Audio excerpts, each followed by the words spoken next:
अज 14 मार्च 2026 को दुनिया दरियावां दा आलमी ॾींहुं मनाया वेंदे। इस सिलसिले सिंधु बचाओ तरला भी एक प्रोग्राम दा आहर कीता, जैंदा मकसद दरिया को आदर देवण ते उंदे नाल सज्जां दे ताल्लुक को अग्गां टोरण हा। प्रोग्राम विच दरिया ते वसण वाले आदि वासियों के इलावा स्टूडेंट्स, सियासी वर्कर्स, बाल ते त्रेमतियां दी वड्डी तैदाद शरीक थई। शुरका दा आखण हा जो अजोकी दुनिया इंसान अपनी मुंडली तहजीब कोलों कटीजण दे नतीजे कई पत्थर वांगू बेहिस थींदा वेंदे, जैंदे पारो इंसान को एक इज्तमाई अलमीय दा सामना है। इन वास्ते साकू फितरत नाल अपने गांढे को वला गंढण दी बहु लोड़ है ते दरिया फितरत दा सब कोलो वड्डा इनाम है। इंदे गंद सटण ती को जाणण दी बजाय मुहब्बत करण दी लोड़ है।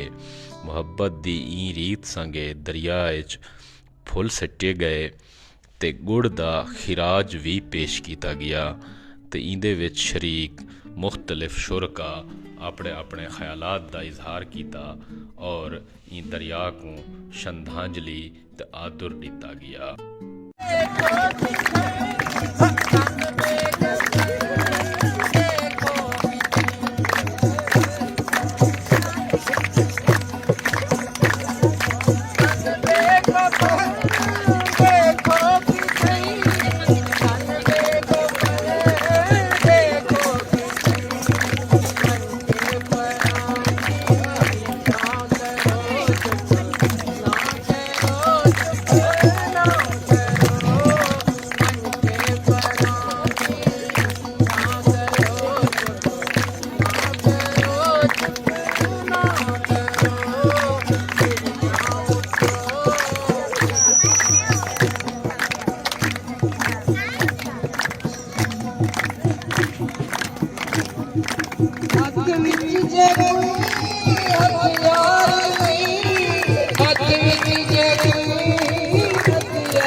तारे